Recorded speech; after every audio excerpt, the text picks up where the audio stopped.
ถนนหน้าแปลงที่ดินกว้าง10 เมตรค่ะที่ดินติดถนนสาธารณะกว้าง100 เมตรเลยค่ะถนนในโครงการกว้าง8 เมตรฟรีโอนฟรีโซลาร์เซลล์ฟรีปั๊มน้ำฟรีบ่อบาดาลค่ะไร่ละ 200,000 บาทปตท.สระกระโจมก็ที่แปลงนี้นะคะก็อย่างที่บอกตอนนี้นะคะเจ้าของที่ดินก็ขอเสนอขายแบบยกแปลงก่อนนะคะแต่ว่าเจ้าของที่ดินก็มีโครงการนะคะที่จะทำเป็นที่ดินแบ่งขายซึ่งแบ่งออกมาแล้วนะคะก็ได้ประมาณ9 แปลงค่ะซึ่งสำหรับคนที่ชอบที่ดินแปลงนี้นะคะซาร่าก็เชื่อนะคะว่าคุณคือคนที่ชอบวิวหรือว่าชอบบรรยากาศชอบพลังงานสะอาดชีวิตอาจจะไม่ได้แบบสุขสบายมากๆเหมือนที่เราอยู่ในเมืองนะคะแต่ว่าชีวิตแบบนี้ก็จะเป็นชีวิตที่มันสงบสุขแล้วก็ให้ธรรมชาตินะคะฮีลใจเราให้ธรรมชาติดูแลเราแล้วเราก็ดูแลธรรมชาติกลับคืนไปนั่นเองค่ะสำหรับที่ดินแปลงนี้นะคะเหมาะกับใครบ้างนะคะตอนนี้ที่ซาร่ามองเลยก็เหมาะสำหรับผู้จัดนะคะผู้จัดสรรที่ดินมาเลยนะคะมาคุยราคากันได้เลยเพราะว่าที่แปลงข้างๆนะคะก็เป็นที่ดินแบ่งขายเหมือนกันนะคะซึ่งตอนนี้ก็มีเพื่อนบ้านแล้วสวัสดีค่ะวันนี้นะคะก็พบกับซาร่านะคะแล้วก็รายการพาดูที่เหมือนเดิมนะคะวันนี้ทีมงานของเรานะคะก็มีที่ดินราคาเรียกได้ว่าราคาเบาๆนะคะวันนี้ขอนำเสนอสำหรับคนที่อยากได้ที่ดินราคาเบาๆก่อนที่ดินแปลงนี้นะคะเนื้อที่16 ไร่เศษๆนะคะหน้ากว้างติดถนนนะคะ100 เมตรเลยทีเดียวลึกนะคะประมาณ300 เมตรนะคะราคาไร่ละ 200,000 บาทเท่านั้นนะคะตั้งอยู่หมู่ที่4นะคะตำบลสระกระโจมอำเภอดอนเจดีนะคะจังหวัดสุพรรณบุรีนะคะค่าใช้จ่ายในการโอนนะคะคนขายออกให้ทั้งหมดเลยนะคะแล้วก็ที่สำคัญนะคะเจ้าของที่ดินนะคะล้อมรั้วให้ล้อมรั้วกั้นอาณาเขตให้นะคะ4 ด้านเลยเป็นรั้วลวดหนามนะคะสูง 1.5 เมตรหรือว่า7 แถวนะคะถ้าเกิดว่างานช่างนะคะก็จะรู้กันว่ากันขึ้นมา7 แถวนะคะแล้วก็แถมบ่อบาดาลนะคะแล้วก็มีปั๊มโซลาร์เซลล์ให้ด้วยก็สำหรับแปลงนี้นะคะเป็นพลังงานสะอาดนะคะจากโซลาร์เซลล์เลยซึ่งนวัตกรรมแผงโซลาร์เซลล์นะคะตอนนี้ก็สามารถผลิตพลังงานไฟฟ้านะคะได้ถึงแผงหนึ่ง650 วัตต์แล้วนะคะก็ดีกว่าเมื่อก่อนเยอะเลยเพราะว่าเมื่อก่อนเนี่ยผลิตได้แค่300 วัตต์เท่านั้นนะคะที่แปลงนี้นะคะก็หันหน้าออกทางถนนนะคะเป็นทางทิศเหนือท้ายที่ดินก็ทิศใต้นะคะซึ่งรับลมดีมากนะคะเนี่ยที่เรายืนอยู่เนี่ยก็มีลมโกกนะคะและสำหรับที่แปลงนี้นะคะก็เป็นโฉนดคุดแดงนส.4 จนะคะเป็นโฉนดคุดแดงเรียบร้อยแล้วนะคะแล้วก็ที่แปลงนี้นะคะก็ห่างวัดตรีวิสุทธิธรรมนะคะหรือว่าวัดหลวงพ่อไก่นะคะห่างไม่เยอะนะคะซึ่งตอนนี้นะคะวัดหลวงพ่อไก่นะคะก็สร้างโรงพยาบาลแพทย์แผนไทยพระพิทักษ์สหโรคานะคะกำลังสร้างอยู่นะคะซึ่งใกล้เสร็จแล้วนะคะที่แปลงนี้ถือได้ว่าเป็นที่ดินที่มีอนาคตมากๆค่ะที่แปลงนี้นะคะก็อยู่ติดถนนสาธารณะนะคะซึ่งพื้นที่ที่ติดถนนสาธารณะตรงนี้นะคะยาวมากๆนะคะกว้างถึง100 เมตรเลยทีเดียวถือว่าเป็นที่ดินที่มีหน้ากว้างมากเลยนะคะแล้วก็ถัดจากถนนสาธารณะนะคะตรงนี้นะคะก็จะเป็นคลองน้ำป่าซึ่งแถวนี้นะคะถ้าเกิดว่าซึ่งคลองนี้นะคะก็จะต่อมาจากจังหวัดกาญจนบุรีนะคะก็เป็นคลองไว้สำหรับเวลาช่วงหน้าน้ำนะคะแล้วก็ที่แปลงนี้นะคะก็อย่างที่บอกตอนนี้นะคะเจ้าของที่ดินก็ขอเสนอขายแบบยกแปลงก่อนนะคะแต่ว่าเจ้าของที่ดินก็มีโครงการนะคะที่จะทำเป็นที่ดินแบ่งขายซึ่งแบ่งออกมาแล้วนะคะก็ได้ประมาณ9 แปลงค่ะสำหรับที่ดินแปลงนี้นะคะเหมาะกับใครบ้างนะคะตอนนี้ที่ซาร่ามองเลยก็เหมาะสำหรับผู้จัดนะคะผู้จัดสรรที่ดินมาเลยนะคะมาคุยราคากันได้เลยเพราะว่าที่แปลงข้างๆนะคะก็เป็นที่ดินแบ่งขายเหมือนกันนะคะซึ่งตอนนี้ก็มีเพื่อนบ้านแล้วถ้าเกิดว่าเพื่อนๆดูจากภาพมุมสูงนะคะสามารถกดดูภาพมุมสูง ภาพ360องศานะคะหรือว่าดูจากภาพจากโดรนที่ทีมงานเราบริการไว้ให้แล้วนะคะสามารถกดดูได้เลยว่าที่แปลงนี้นะคะมีเพื่อนบ้านแล้วที่จะเหมาะสำหรับผู้จัดสรรที่ดินแล้วนะคะก็ยังเหมาะสำหรับคนที่ซื้อไว้เก็งกำไรนะคะเพราะว่าที่ดินแปลงนี้เปิดราคายังไม่สูงนะคะที่สำคัญเลยผู้ขายนะคะก็ยินดีนะคะที่จะติดตั้งปั๊มโซลาร์เซลล์ให้พี่นะคะมีแผงโซลาร์เซลล์ให้ซึ่งถ้าเกิดว่ามาใช้บริการนะคะเจ้าของที่ดินนะคะก็มีการติดแผงโซลาร์เซลล์ให้นะคะมีการเจาะบ่อบาดาลให้แล้วก็มีแทงน้ำ 3,000 ลิตรนะคะไว้บริการนะคะเพื่อที่จะใช้ในแปลงที่ดินนะคะพร้อมกับล้อมรั้วลวดหนาม4ด้านนะคะเพื่อที่จะกั้นอาณาเขตให้เรียบร้อยเลยค่ะเดี๋ยวก็พามาดูเพื่อนบ้านข้างๆหน่อยนะคะตอนนี้ก็มีเพื่อนบ้านแล้วนะคะเพื่อนๆช่วยเช็คสัญญาณให้ซาร่าหน่อยนะคะว่าตอนนี้เสียงชัดไหมเพราะตอนนี้นะคะซาร่าก็กำลังไลฟ์สดไปด้วยนะคะไม่ว่าจะเป็นบ้านฟ้าบ้านแดงนะคะFacebook TikTok YouTube นะคะช่วยเช็คสัญญาณให้หน่อยนะคะว่าชัดเจนหรือเปล่านะคะหรือมีอะไรอยากคอมเมนต์นะคะสามารถคอมเมนต์ทักทายกันได้เลยนะคะนี่สำหรับเพื่อนบ้านนะคะก็มีโมเดลให้เราดูนะคะเขาก็มีการขุดบ่อแล้วก็ล้อมรั้วลวดหนามนะคะซึ่งรั้วลวดหนามตรงนี้นะคะที่เห็นข้างๆเนี่ยก็จะเป็น1.20 เพราะว่ามันจะมีประมาณ5ชั้นนะคะแต่ถ้าสำหรับ1.50 นะคะก็จะมี7ชั้นด้วยกันมีรั้วลวดหนาม7เส้นค่ะและสำหรับคนไหนนะคะที่ไม่อยากซื้อยกแปลงนะคะทั้ง16ไร่นะคะก็สามารถซื้อเป็นที่ดินแบ่งขายได้นะคะ1ไร่2ไร่ไร่2งานอะไรเงี้ยมาคุยกันได้นะคะซึ่งถ้าเกิดว่าซื้อเป็นที่ดินแบ่งขายนะคะเจ้าของที่ดินก็จะปลูกต้นสักนะคะให้รอบๆแปลงที่ดินเลยริมนะคะก็จะเป็นต้นสักนะคะตรงกลางก็อาจจะเป็นอากาเซียนะคะหรือว่าถ้าบ้านเรานะคะก็จะเรียกว่ากฐินเทพาไม้พวกนี้นะคะก็จะเป็นไม้เนื้อแข็งนะคะถ้าปลูกไว้ประมาณ8-10 ปีนะคะสมมติว่าเราซื้อไว้เก็งกำไรนะคะซื้อไว้8-10 ปีเนี่ยถ้าเราจะมาสร้างบ้านสามารถใช้ไม้ตรงนี้นะคะทำบ้านได้เลยก็จะประหยัดต้นทุนในการสร้างบ้านไปได้เยอะเลยค่ะซาร่าก็อยู่ท้ายแปลงที่ดินนะเห็นกองดินไหมคะเพื่อนๆเดี๋ยวเขาก็จะปรับทำถนนในโครงการให้นะคะซึ่งถนนในโครงการนะคะเป็นถนนที่กว้าง8 เมตรนะคะกว้างมากๆเลยทีเดียวถ้าเกิดว่าเพื่อนๆคนไหนนะคะอยากมาดูแปลงที่ดินนะคะสามารถตั้งพิกัดปตท.สระกระโจมได้นะคะหรือว่าแยกสระกระโจมนะคะเลี้ยวขวาจากแยกมาแล้วนะคะก็จะเจอป้ายสระกระโจมรีสอร์ทนะคะนั่นก็คือว่าเป็นถนนที่จะเข้ามาแปลงที่ดินค่ะหรือจะโทรหาเจ้าของที่ดินนะคะตามเบอร์ที่ซาร่าขึ้นให้ด้านล่างนี้เลยนัดเจอกันที่ปตท.สระกระโจมก็ได้นะคะมีกับข้าวอร่อยแล้วก็บรรยากาศดีๆให้นั่งรอค่ะสำหรับสถานที่สำคัญนะคะใกล้ๆแปลงที่ดินนะคะ1เลยนะคะก็คือตลาดสดสระกระโจมนะคะก็อยู่ใกล้ๆแล้วก็วัดสระกระโจมนะคะแล้วก็ที่นี่นะคะก็ยังมี CJ Mall ซูเปอร์มาร์เก็ตนะคะสาขาสระกระโจมนะคะมีโลตัสโกเฟสสระกระโจมนะคะซึ่งอยู่ตรง3409ค่ะเทศบาลตำบลสระกระโจมนะคะก็อยู่ไม่ไกลจากที่นี่นะคะไปรษณีย์ไทยสาขาสระกระโจมก็อยู่ใกล้ๆค่ะตลาดโรงเกลือสระกระโจมนะคะก็อยู่ใกล้ๆมากๆเลยค่ะซึ่งที่แปลงนี้นะคะ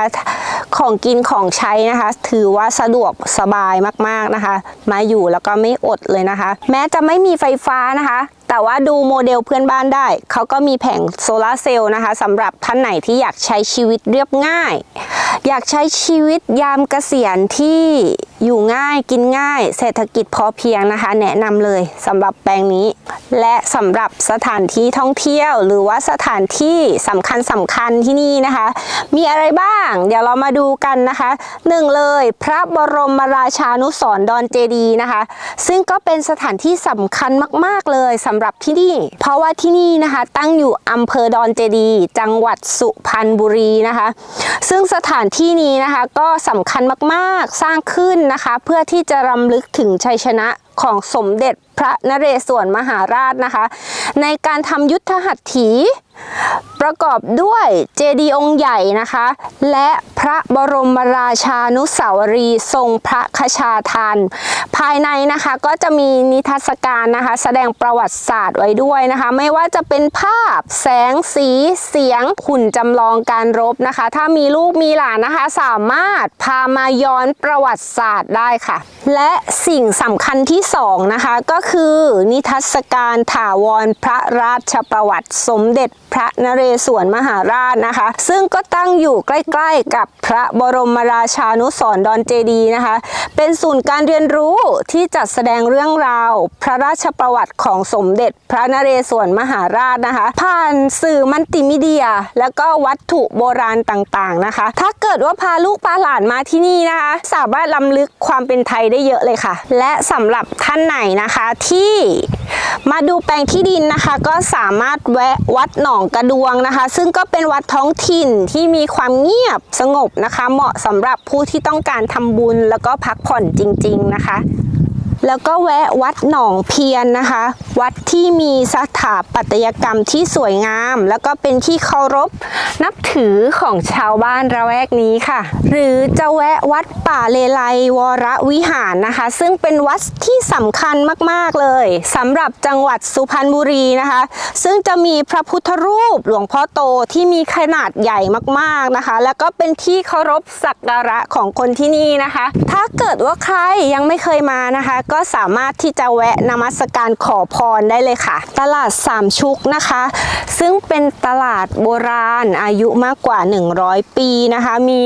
ร้านค้าแล้วก็อาหารพื้นบ้านนะคะอาหารโบราณให้เลือกมากมายเลยเหมาะสำหรับการเดินเล่นชิลๆนะคะหรือว่าเราจะเลยไปด่านช้างนะคะก็จะมีสถานที่ธรรมชาติมากมายเลยนะคะซึ่งก็อยู่ห่างจากที่นี่แค่ประมาณ30กว่ากิโลเท่านั้นนะคะสามารถแวะไปเที่ยวต่อได้นะคะอุทยานแห่งชาติพุเตยนะคะก็เป็นอุทยานแห่งชาติที่มีพื้นที่ครอบคลุมมีป่าดิบเขาแล้วก็ป่าเบญจพรรณซึ่งจุดเด่นนะคะของอุทยานแห่งชาติพุเตยก็คือยอดเขาเทวดานั่นเองเคยได้ยินกันใช่ไหมก็แวะไปเที่ยวกันได้นะคะเพื่อนๆหรือสำหรับเพื่อนๆท่านไหนนะคะที่อยากได้บรรยากาศสงบแต่ว่าไม่ลำบากมากนะคะซาร่าแนะนำอ่างหุบเขาวงเลยอ่างเก็บน้ำหุบเขาวงนะคะคนแถวนี้ก็จะเรียกปางอุ๋งสุพรรณบุรีนะคะก็เป็นสถานที่ที่สวยมากๆเลยสามารถเข้าไปเที่ยวไปทานอาหารกันได้นะคะจะแวะไปเล่นน้ำที่เขื่อนกระเสียวนะคะก็เสียวไม่แพ้กันนะคะก็สนุกไปอีกแบบหนึ่งนะคะสำหรับคนไหนที่มีลูกมีหลานแนะนำเลยค่ะเขื่อนกระเสียวไม่ว่าจะเป็นของกินหรือความสนุกนะคะครบครันเลยทีเดียวชุมชนบ้านพุน้ำร้อนนะคะก็เป็นชุมชนชาวลาวครั้งที่หลวงพระบางนะคะยังคงรักษาประเพณีและพิพิธภัณฑ์ชุมชนบ้านพุน้ำร้อนนะคะที่รวบรวมวัตถุโบราณและก็คำบอกเล่าเรื่องราวของประวัติศาสตร์ความเป็นมาของชาวด่านช้างนะคะก็สามารถแวะไปอนุรักษ์วัฒนธรรมไทยกันได้ค่ะเดี๋ยววันนี้นะคะเรามาให้ความรู้กันนิดนึงนะคะเกี่ยวกับการใช้งานบ้านพักที่อยู่อาศัยนะคะเพื่อที่จะลดค่าใช้จ่ายเกี่ยวกับไฟฟ้านะคะการทำเกษตรปั๊มโซลาร์เซลล์หรือว่าไฟส่องสว่างในไร่ในสวนนะคะซึ่งระบบออฟกริดนะคะก็จะใช้ในพื้นที่ที่ไม่มีไฟฟ้านะคะส่วนระบบออนกริดก็จะต่อกับไฟฟ้าที่ได้จากการไฟฟ้านะคะแต่ว่าวันนี้เราจะมาคุยกันเรื่องระบบออฟกริดซึ่งระบบออฟกริดนะคะก็จะใช้แผงร่วมกับแบตเตอรี่นะคะซึ่งใช้แบบอิสระนะคะโดยไม่พึ่งไฟฟ้าจากการไฟฟ้าเลยค่ะเรามาดูอุปกรณ์นะคะว่าเราต้องเตรียมอะไรบ้างนะคะสำหรับการใช้ชีวิตแบบที่ไม่มีไฟฟ้าจากการไฟฟ้านะคะอันดับแรกเลยนะคะเราต้องมีแผงโซลาร์เซลล์นะคะแล้วก็อันที่2เราต้องมีอินเวอร์เตอร์นะคะแล้วก็3เราต้องมีโครงเหล็กยึดแผงนะคะแล้วก็4เลยเราต้องมีกล่องควบคุมไฟฟ้าหรือว่า AC DC Breaker นั่นเองซึ่งพลังงานที่ซาร่าพูดไปเมื่อกี้นะคะก็เป็นพลังงานสะอาดนะคะซึ่งจะไม่ปล่อยมลพิษสู่สิ่งแวดล้อมเลยถ้าเกิดว่าเราเริ่มใช้โซลาร์เซลล์อันนี้นะคะเราก็จะเป็นคนที่ รักสิ่งแวดล้อมนะคะซึ่งสามารถเลือกซื้ออุปกรณ์ได้นะคะซาร่าแปะลิงก์ไว้ให้ด้านล่างแล้วสามารถเลือกได้เลยซึ่งสิ่งพวกนี้นะคะก็จะเป็นคาร์บอนเครดิตนะคะเราจะไม่ปล่อยคาร์บอนไดออกไซด์ขึ้นสู่บรรยากาศแล้วก็จะเป็นคนหนึ่งที่ช่วยให้โลกนี้สดใสและสวยงามขึ้นได้อีกนานๆค่ะซึ่งสำหรับคนที่ชอบที่ดินแปลงนี้นะคะซาร่าก็เชื่อนะคะว่าคุณคือคนที่ชอบวิวหรือว่าชอบบรรยากาศชอบพลังงานสะอาดชีวิตอาจจะไม่ได้แบบสุขสบายมากๆเหมือนที่เราอยู่ในเมืองนะคะแต่ว่าชีวิตแบบนี้ก็จะเป็นชีวิตที่มันสงบสุขแล้วก็ให้ธรรมชาตินะคะฮีลใจเราให้ธรรมชาติดูแลเราแล้วเราก็ดูแลธรรมชาติกลับคืนไปนั่นเองค่ะที่แปลงนี้นะคะก็อยู่ห่างจากเซ็นทรัลเวสเกตนะคะแค่ประมาณ120กิโลเมตรเท่านั้นนะคะการเดินทางก็สะดวกสบายมากๆนะคะที่แปลงนี้อยู่ติดถนนสาธารณะนะคะแล้วก็เป็นโฉนดครุฑแดงนส.4 จนะคะซึ่งพร้อมโอนอยู่แล้วนะคะสำหรับท่านไหนที่สนใจนะคะก็สามารถกดเบอร์โทรเจ้าของที่ดินได้เลยนะคะซาร่ากับทีมพาดูที่นะคะเราไม่ใช่นายหน้าเราเป็นแค่แพลตฟอร์มนะคะที่จะเชื่อมโยงทุกโอกาสของการซื้อและการขายนะคะให้ผู้ซื้อกับผู้ขายนะคะมาจอยกันมาเจอสภาพที่ดินที่คุณต้องการนะคะที่ดินแปลงนี้นะคะก็เหมาะมากๆเลยสำหรับเป็นที่พักอาศัยนะคะสำหรับทำโคกหนองนาสำหรับสำหรับที่จะมาพักอาศัยอยู่ยามเกษียณนะคะเหมาะมากๆสำหรับคนที่ชอบชีวิตสโลไลฟ์หรือว่าชอบใช้ชีวิตสายแคมปิ้งนะคะก็เหมาะเลยเหมาะมากๆนะคะสำหรับคนสายเขียวไม่ใช่ติดกัญชาไม่ได้แบบว่าเป็นฝ่ายที่แบบเสพกัญชาเสพใบกระท่อมหรือว่าอะไรนะคะสายเขียวในที่นี้ก็หมายถึงว่าคนที่ชอบอยู่กับธรรมชาติและชอบเศรษฐกิจพอเพียงโคกหนองนานะคะเพราะว่าชีวิตของเรานะคะต้องเติบโตเหมือนกับต้นไม้นะคะที่จะต้องยืนได้ในทุกฤดูคลิปมาถึงตรงนี้แล้วนะคะก็อย่าลืมกดไลค์กดแชร์นะคะเพื่อที่จะเป็นกำลังใจให้กับซาร่าและก็ทีมพาดูที่นะคะให้ทำคลิปดีๆในช่วงต่อๆไปด้วยนะคะเพื่อนๆท่านไหนที่มีสินค้านะคะที่เราสามารถคอนเนคชันกันได้นะคะก็สามารถมาเป็นสปอนเซอร์ให้กับทีมพาดูที่ได้นะคะสปอนเซอร์เข้าได้นะคะเราก็จะลงคลิปแบบนี้หาที่ดินแบบนี้หาที่ดินที่เหมาะกับความต้องการของเพื่อนๆนะคะมาลงให้เรื่อยๆก็อย่าลืมซัพพอร์ตแล้วก็เป็นกำลังใจกันก็สามารถกดไลค์กดแชร์เพื่อที่จะเป็นกำลังใจให้กันได้นะคะสำหรับภาพ360องศานะคะทีมงานมีให้บริการใต้ลิงก์นี้นะคะสามารถกดดูได้เลย